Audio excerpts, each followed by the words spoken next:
técnico de sonido que se cruza con otro en la calle. Sí. Y le dice uno al otro, hola. Y dice el otro, hola sí, hola sí. A mí esto siempre me ha llamado la atención en las pruebas de sonido, tío. Primero nos ponemos como... El cerebro se pone en modo matemático. 1, 2, 1, 2, 1, 2, 3. Y luego, por si no queda claro lo que estás haciendo, dices... Probando. 1, 2, 3, probando. Luego te pones positivo. 1, 2, 3, sí. Ya te sientes sexy y dices lo de ey. 1, 2, 3, sí, ey. Y luego, no. Pero como reafirmando, ¿sabes? Te empoderas ahí. Sí, no, ¿no? O sea, poniendo límites. No. Esta vaina es una cosa curiosa. Yo creo que algún día alguien se aburrirá mucho de los que estudian psicología. Mira, Sergio, uno de los notas con los que yo he aprendido, Sí. llegaba a un punto que decía, lo estaba probando y decía, sí, no sé qué. Y decía el colega, de pronto en mitad de la nada, hamburgueserías, no sé qué, ¿sabes? Y todo el que estaba allí hacía como... Pero eso está guapo, porque parece que claro. sea como de repente cuando hace un anuncio, ¿no? Es como cuando tienes la sospecha de que no te están escuchando. Hey. Yo alguna vez estaba hablando algo de armonía en clase y tal, y tienes la sospecha de que no te están escuchando. Y de pronto dices algo en medio como muy... Pues eso también. No lo de la hamburguesería, pero sueltas alguna. Y observas las caras. Y si ves que alguien hace así como... La cara de perrito cuando le enseñas algo, ¿no? Que gira así la cabeza y dices, vale, este está escuchando. Y el resto siguen para adelante, ¿no? Como, venga, vamos, que termine ya, que suene la campana, me quiero ir a mi puta casa porque estoy con este señor aquí escuchando estas cosas. Eso pasa. Sí. Pasan tantas cosas en clase que te das cuenta cuando estás en el lado del profe. Sí, la verdad es que sí. Pero bueno, por eso a mí me gusta estar en los dos lados. O sea, no me gusta el aula jerarquizada. O sea, entiendo por qué se jerarquiza, pero esto de que tu mesa sea la única que está al revés que las demás y tú estás ahí como de cara a ellos. Entonces me gusta mucho las clases en las que puedo pasear por el aula. En las clases de armonía avanzada, por ejemplo, explico un concepto, igual estamos viendo, imagínate, poliacordes, ¿no? Les explico cómo funciona, cómo se generan, qué sonoridad tiene, vemos algunos ejemplos, y entonces se ponen a componer en el aula una composición que luego terminan en casa y luego la mandan y ese es el ejercicio. Pues sabes que yo no hago exámenes, son con las actividades. Entonces en ese momento sí que me voy moviendo por el aula y voy yendo a cada uno de ellos, ¿no? Igual, pues Rubén me llama, oye, Tony, mira esto, ¿qué te parece? Tal, o me llama Marco, me llama... O sea, es decir, y ese momento de estar entre ellos, de estar moviéndose, me parece mucho más guay que cuando estás como dando la clase, ¿no? O sea, en plan, estoy en la mesa y estoy explicando algo. Sí que lo veo operativo cuando tienes que, por ejemplo, tienes que escribir algo en la pizarra o lo que sea. De hecho, ahí en Loyola tuve un momento muy gracioso que tú sabes que la pizarra es muy grande, o sea, ocupa toda la pared, en el aula MAC estábamos. Sí. Y yo empecé por el lado izquierdo, estábamos dando la clase de lenguaje octófono y les estaba explicando, bueno, mirad, esta escala funciona así, tiene estas particularidades, es una escala asimétrica. ¿Qué pensáis de esto, no? Siempre me gusta que sea conversacional. Y yo iba explicando cosas, iba anotando las cosas, iba poniendo ejemplos y yo iba yéndome hacia la derecha, ¿no? Yo iba llenando la pizarra. Total, que llegó un momento que iba a explicar algo más, me fui hacia la derecha y había llegado ya a la puerta. Entonces ya no tenía espacio.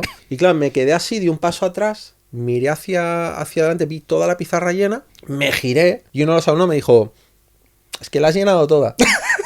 Y no se me ocurre otra cosa que decirle, digo, luego que si me dan derrames cerebrales, ¿no? Y claro, nos partimos todos de risa, ¿no? A ver, algunos fue como, hostia, qué bestia, ¿no? Porque bueno, ellos saben que me dio el derrame y todo, ¿no? Y de hecho yo mi primer año en la universidad era el año justo después del derrame y bueno, me costaba mucho, pues no sé, subir las escaleras y todas estas cosas, ¿no? Pero estos momentos sí que veo justificado cuando estás escribiendo en la pizarra o algo, el estar ahí, ¿no?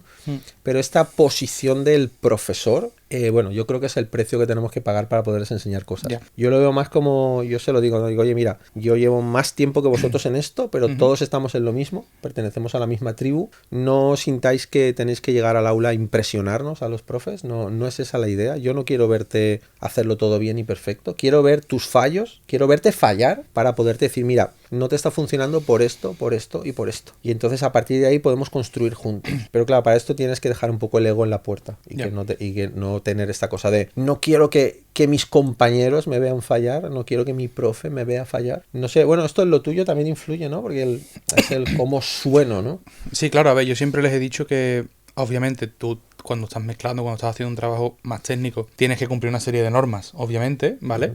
Pero ya una vez has dominado las normas, puedes romperlas. Totalmente. Pero claro, para romper las normas tienes que dominarlas. Porque esa es la diferencia de hacer las cosas con criterio y hacer algo guay a hacer una mierda, ¿sabes? Sí. Entonces, Yo muchas veces les digo, tío, si suena bien y ya está.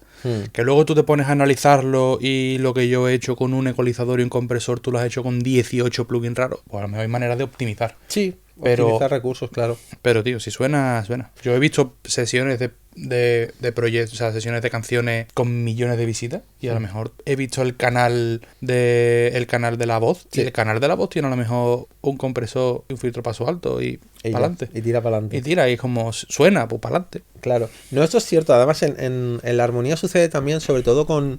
Bueno, tú sabes que trabajamos con alumnos que vienen con una cierta formación, ¿no? Formación de, digamos, de conservatorio. Y luego tenemos alumnos que aprenden haciendo, ¿no? Y vienen, pues eso, o hacen producción de músicas populares urbanas y demás. Yo realmente me siento muy cómodo trabajando con los dos. O sea, a mí me gusta trabajar con los dos.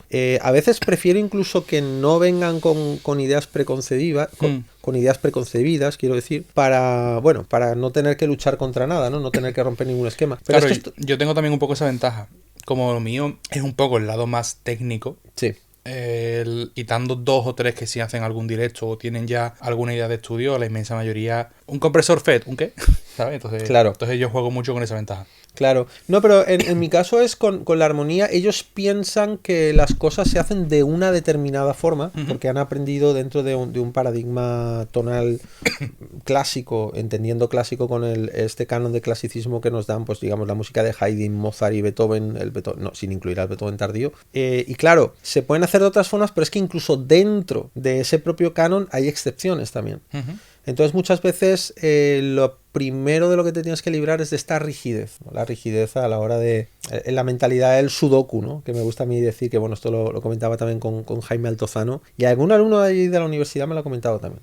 Decir, ostras, Tony, yo cuando hacía ejercicios de armonía en el conservatorio tenía la sensación de que estaba haciendo sudokus, y ahora aquí de repente siento como que estoy componiendo, ¿no? Pues yo es verdad que los pongo a componer, yo les explico algo y ahora lo siguiente que tienes que hacer es usar ese algo para hacer una composición. Y en mi canal de YouTube es igual. Yo te explico el lunes una técnica, vamos a hablar de voicings en drop 2. Te explico cómo son, cómo se forman, y ahora tú tienes que hacer una composición usándolos. ¿Por qué? Porque es la única manera de que yo me asegure de que tú que has visto el vídeo estás usándolo. O sea, es esta sensación de veo mucha información, pero tengo la sensación de que estoy viendo mucho, de que estoy aprendiendo mucho, pero en realidad no estoy aprendiendo nada porque no estoy aterrizando nada. Entonces te explico una cosita y ahora úsala. Claro. Y esa es la vaina. Con mi canal la cosa es esa. Sí, vamos, yo de hecho en la clase también me pasa un poco lo mismo, ¿no? Es decir, te voy a enseñar a ecualizar. Y ahora te voy a dar... Uno de los ejercicios, por ejemplo, que yo les hice a los alumnos es, después de haberles enseñado a ecualizar y cómo son los ecualizadores y demás, les di 2 pistas, o sea, la misma pista 2 veces, una ecualizada y otra sin ecualizar. Vale. Y les dije, vale, pues ahora tú con tu oreja tienes que averiguar qué he hecho yo aquí, eran ecualizaciones súper básicas. Sí. Tienes que averiguar qué he hecho yo aquí y tú tienes que intentar replicar y averiguar qué ecualización tiene. ¿Por qué? Porque una cosa es saber usar un ecualizador y otra cosa es saber escucharlo y saber de verdad que tú escuches una pista, que tú,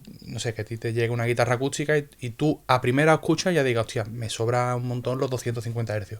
Claro. Tú eso tienes que aprender a diferenciarlo. Una cosa es aprender a usar la herramienta y otra cosa es aprender a escucharla. ¿Sabes? De hecho, creo que en el punto más... o sea, lo más complejo, diría yo, que he notado yo en los alumnos ha sido la dinámica.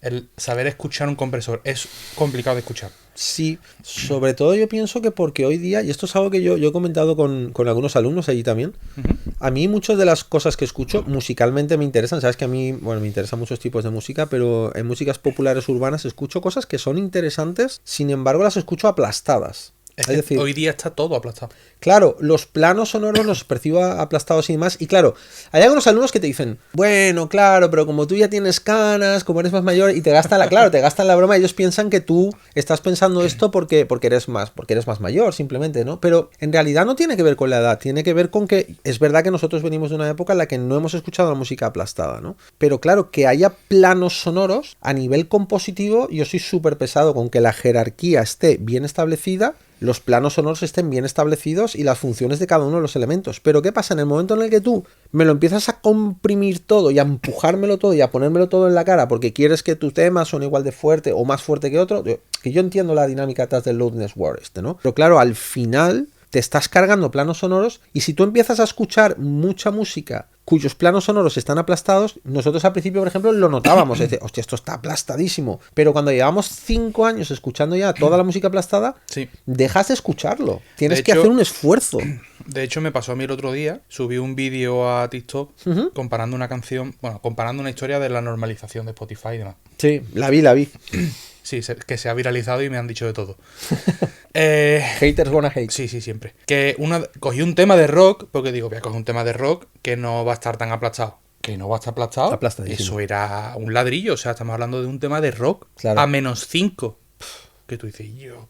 Claro. Si yo vengo de cuando yo estudiaba sonido, yo recuerdo a gente diciendo, uff, es que he tenido que aplastar un montón el tema, lo he dejado en -8. Ya, un montón menos 8. Bueno, qué tiempos aquellos, tío. ¿Qué tiempo aquello? Es que esto pasa, ¿no? Claro, yo pienso que es una cuestión de... Tú coges, mira, si tú coges un Wagner, por ejemplo, ¿no? Y ahora lo haces y lo aplastas, Ujú. te cargas todo este juego dinámico que él tiene, ¿no? Claro. De hacerte estos crescendos brutales que hace, se baja a unos niveles muy... Es decir, realmente tienes que poner la oreja. Por ejemplo, si lo vas escuchando en el coche no puedes, porque las partes, digamos, más débiles no las escuchas, porque se las come el ruido de la rueda y tal. Ese es el ruido típico del coche. Pero cuando lo estás escuchando en casa, y yo creo que de aquí viene un poco esta cosa de la gente que dice, no, me suena mejor el vinilo y demás. Mira, pues yo no creo que sea el formato. A veces pienso que es porque ahí sí que hay planos sonoros. De hecho, yo he escuchado vinilos Claro. cuyo máster en realidad no es, o sea, es un máster digital, digamos, lo que pasa es que está en formato vinilo y también lo ves aplastado, aunque sea vinilo. Sin embargo, cuando oyes grabaciones más antiguas sí que percibes los planos y en esas músicas que se cuida Sí, un poquito esto. De todas ¿no? formas, también hay que entender que los vinilos tienen un máster diferente. Tú no puedes Sí, claro. planchar un vinilo a -5 RMS. No, Claro. o sea, ni a -5 luz.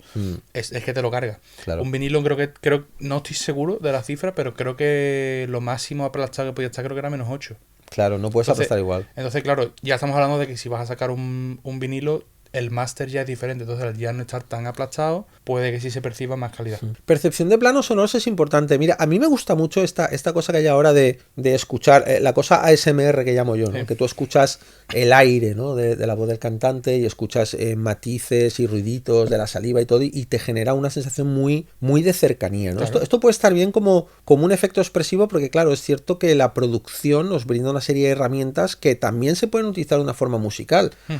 Yo siempre lo digo cuando doy las clases de análisis avanzado, una de las primeras cosas que yo siempre explico es, oye chicos, si venimos de analizar partituras, Ujú. hemos analizado todo lo que cabe en la partitura, pero si ahora vamos a analizar, no sé, un tema de la Motown, por ejemplo, ¿vale? De la Motown, la tendencia va a ser, voy a buscar la partitura. Y voy a analizar la partitura. Pero cuidado, porque ahí están pasando cosas. Imagínate lo típico que te ponían un coro en el canal izquierdo y un coro distinto en el canal derecho. O te tiraban las cosas por canales. Ujú.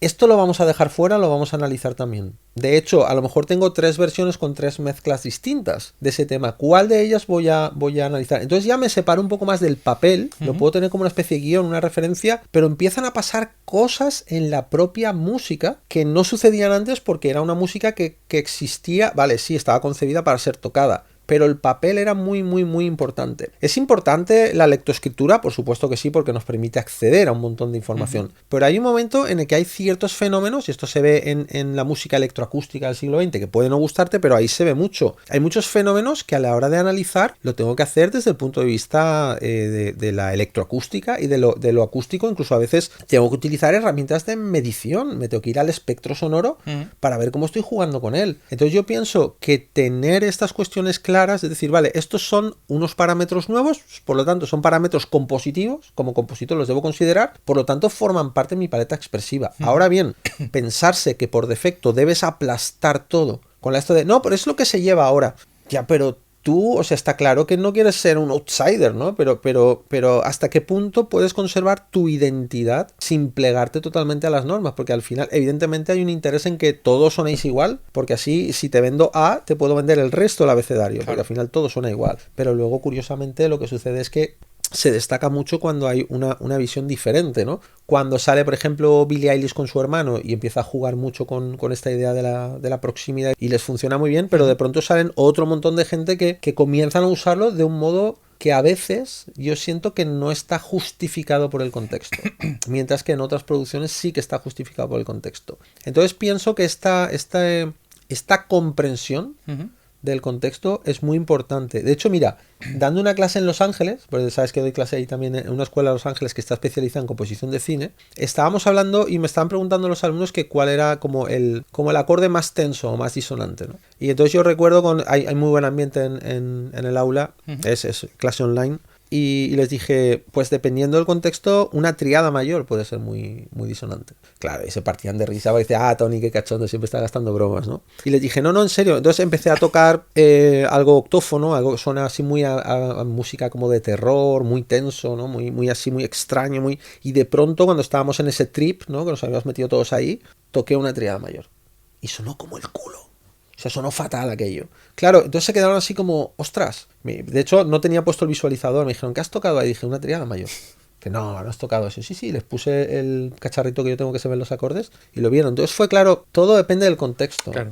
No hay normas de... Yo entiendo que muchas veces, de hecho pasa con los alumnos, te piden, bueno, Tony, entonces, ¿qué tipo de progresiones puedo hacer para evocar esto? ¿Qué tipo de progresiones un poco buscan como una receta que puedan seguir, pero en realidad tienen que controlar el flujo, ¿no? El flujo armónico, el flujo melódico, el flujo contrapuntístico, cuando hablamos de la orquestación, claro, cuando hablamos del arreglo. Y yo pienso que la mezcla es un poco igual. Hay parámetros musicales que deben de primar en tu mezcla. O sea, tus decisiones técnicas deben de tener un hilo argumental que tú estás siguiendo que debe ser, para mí, absolutamente musical. O sea, tiene que ser un criterio musical, un criterio narrativo, ¿no? Claro. Como cuando llega Danny Elfman, allí están mezclando, llega y las automatizaciones, ¿no? Él hace la intención de curva que quiere, ¿no? Y claro, luego los técnicos, los pobrecitos que hay ahí, tienen que arreglarlo y colocarlo. Puf, aquí se le ha ido el dedo y me lo ha colocado por encima, ¿no? Ya lo tienen que bajar, pero se entiende esta intención, ¿no? Claro. Es decir, que haya una intención musical.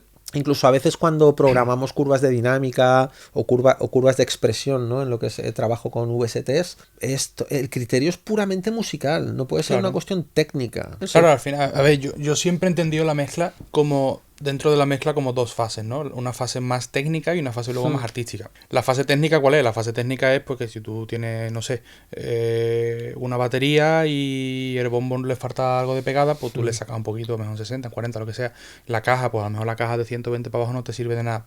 Ese tipo de cosas, de arreglar, de mirar las fases, de mirar todo ese tipo de historias. Sí, correcto, lo técnico. Pero ya, una vez lo técnico está resuelto, entra la parte artística. Por eso también es tan importante muchas veces, se dice siempre que una mezcla comienza en la grabación. Porque tú, si una grabación técnicamente está bien, el trabajo que luego vas a hacer de mezcla en proporción va a ser más artístico que técnico. Sí. Si a ti te llega una grabación grabada como el culo, el trabajo de mezcla va a ser más técnico que artístico. Entonces luego no va a llegar tan... Claro. ¿Sabes? Eso es súper interesante, Pablo. Mira, hay una cosa que yo siempre doy la vara a todo el mundo. A todo el mundo es la gente que viene a mi canal, los alumnos de Los Ángeles, los alumnos de la Universidad Loyola, los alumnos de los conservatorios cuando me llaman a dar alguna masterclass o algo. Y esto es muy básico. Yo siempre digo, a ver, si tú tienes tu fase de composición y tú estás componiendo, en realidad está el plan precompositivo, que sería antes de componer, pero cuando tú ya estás componiendo, de la fase de composición no dejes nada para, digamos, solucionar, no dejes ningún problema para que sea solucionado en la fase del arreglo. En la fase del arreglo no dejes ningún problema para ser solucionado en la fase de la mezcla. En la fase de la mezcla no dejes ningún problema para ser solucionado en la parte de mastering. Totalmente. Y luego, toda esa castaña que has hecho, no la dejes ahí como un problema para que lo solucionen los de marketing, que son los que tienen que vender tu disco, ¿vale? Entonces, por ahí yo creo que si en cada etapa del proceso somos muy cuidadosos con no dejar problemas, la famosa frase que si nos está viendo gente que haga audiovisual la conoce de esto lo arreglamos en postproducción. Esto es horrible, ¿no? Yo cuando no dice, bueno, eso yo mezcla, luego digo, oye, esta cuerda no está equilibrada. Bueno, eso luego en la mezcla lo arreglo. No lo arregles en la mezcla. De hecho, cuando vemos a los grandes, es una cosa que yo noto mucho, ¿no? Yo fui a escuchar un concierto de música de cine con una orquesta real y tocaban piezas de John Williams, pero tocaban piezas de otros compositores. Y me acuerdo que vino un alumno al sitio este, era un teatro, y bueno, un teatro grandote, y tenían ahí la orquesta. Y entonces le dije, observa como ahora cuando toquen la música de John Williams, el aire de la sala se va a comportar de manera diferente. Y se me quedó mirando como diciendo, madre mía, mi profesor está fatal de la cabeza. Pero es que realmente el aire de la sala se comporta de forma distinta. Claro.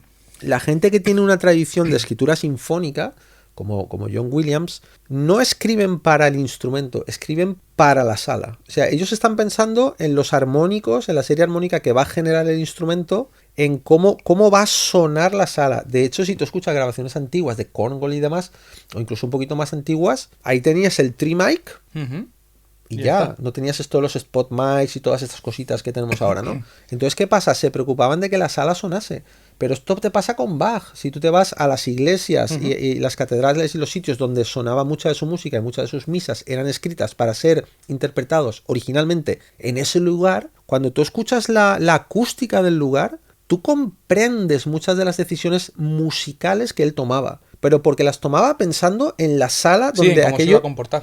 Claro, cómo iba a sonar.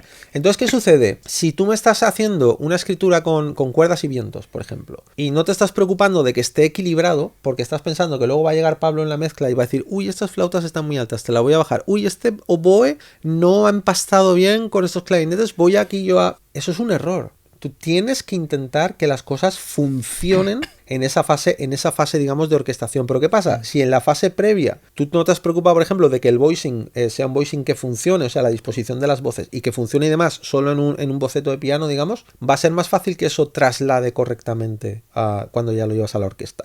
Que evidentemente todos los matices que obtienes a través de la tímbrica no los vas a tener en el boceto de piano. Pero sí que es muy importante que seas cuidadoso con cada una de las fases, especialmente cuando por desgracia nosotros nos tenemos que comer todo.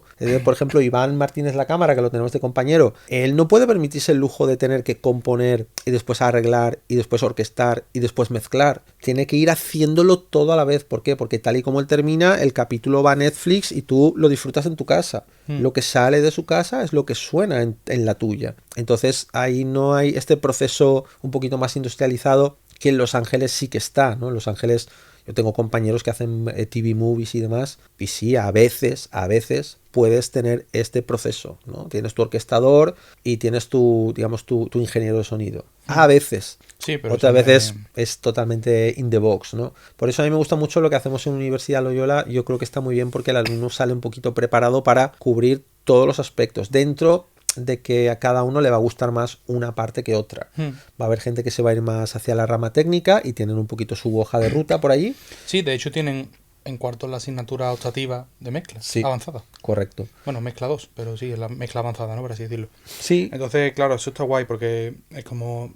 Tú tienes que saber unos básicos de mezcla y tienes que saber unos básicos técnicos. Correcto. Tú tienes que saber cuándo tienes que usar un micrófono de condensador, cuándo tienes que usar uno dinámico, cuándo tienes que usar un compresor óptico, cuándo tienes que usar un FET y ese tipo de cosas, ¿vale? Sí. Ahora, ¿eso te interesa? Aunque tú lo tengas que saber, ¿te interesa de verdad? Claro. A mí eso me da un poco más igual. Bueno, pues tú a lo mejor puedes tener un tipo de perfil más dedicado a producir o dedicado a componer o lo que sea.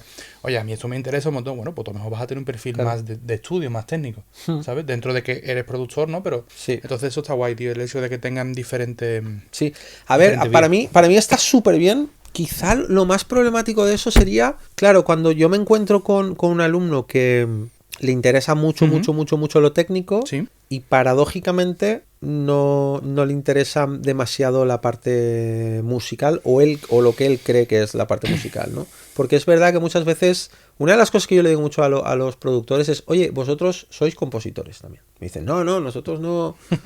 Sí, sois compositores. Claro. De hecho, en mi clase componen y aprenden que sí son compositores. Lo que pasa es que no son compositores en el sentido clásico del término. Pero es que el sentido clásico del término lo puedes aplicar a una determinada época que está súper bien y podemos aprender un montón de cosas de ella. Pero también hay que saber ver las nuevas formas de hacer. Es decir, tú no le puedes negar la mayor a alguien porque hace las cosas como se hacen hoy día. Tú puedes decir, no, eso no es un compositor. Porque ahí ya estás buscando una especie de jerarquía vertical. Yo creo mucho en la horizontalidad. Yo la manera en la que yo empecé, tú lo sabes, lo hemos hablado muchas veces, yo empecé cantando en realidad.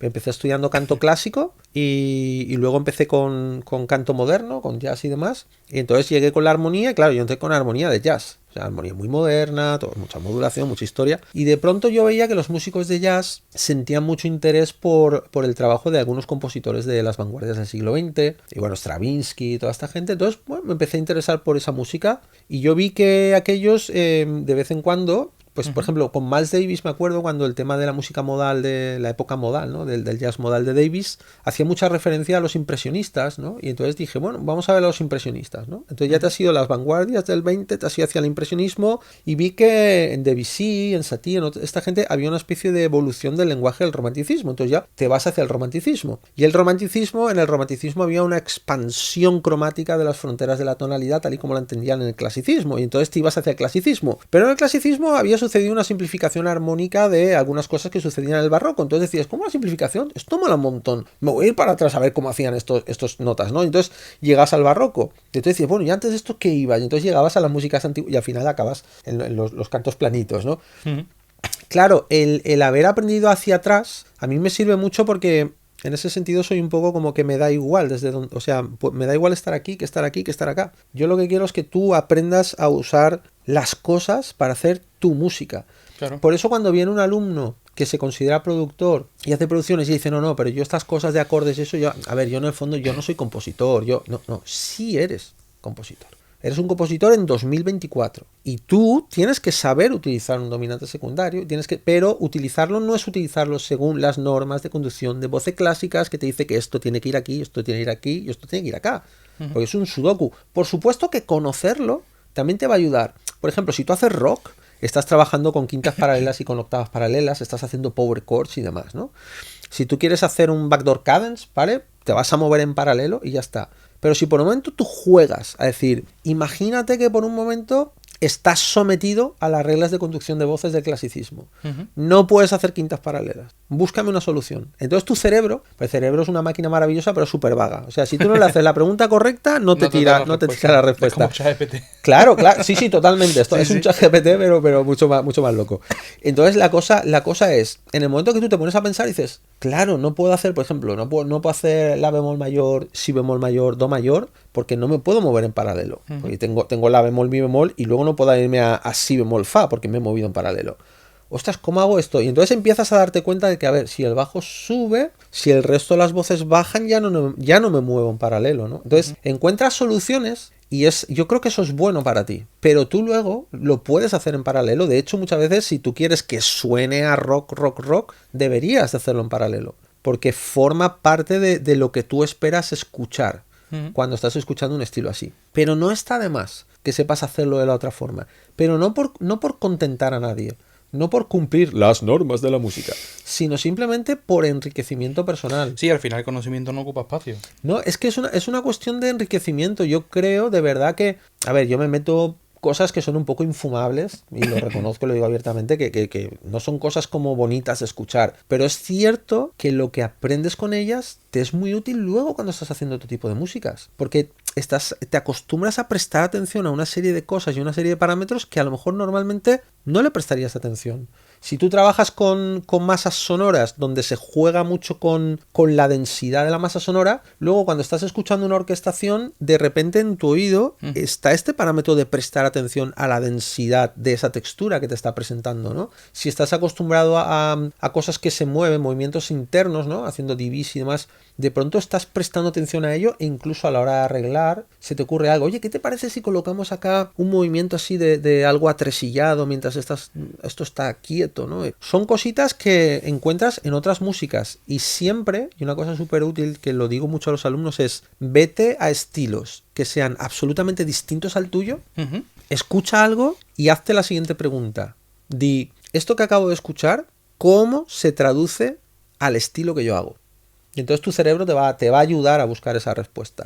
Porque si te quedas siempre en tu barrio, digamos, no te vas a enriquecer mucho, ¿no? Claro. Es decir, el jazz fue mi primer lenguaje y yo estoy inmensamente agradecido y vamos, estoy súper interesado en lo que sucede en el jazz. Pero me gusta ver otras cosas que no suceden en el jazz y que sí suceden en otras músicas. Y luego llevas un momento en el que tomas conciencia de este eurocentrismo, que todos estamos en él y ya está, no hay que enfadarse ni hay que hacer un pedo con ello, simplemente hay que aceptarlo y punto. Y empiezas a escuchar otras músicas de otras culturas que por lo menos de forma primigenia no han tenido contacto con la cultura europea y encuentras que hay parámetros que son similares y con los cuales nos podemos entender, pero hay otros que también son distintos y que son muy guays si te haces la pregunta, ¿esto cómo se traduce cuando me lo llevo a mi música? Y si escuchas la música de Tool, por ejemplo, y escuchas ragas hindús, te das cuenta de que hay ostras, aquí hay algo, esta circularidad rítmica de pasar por todo el ciclo y volver al punto, esta forma de orbitar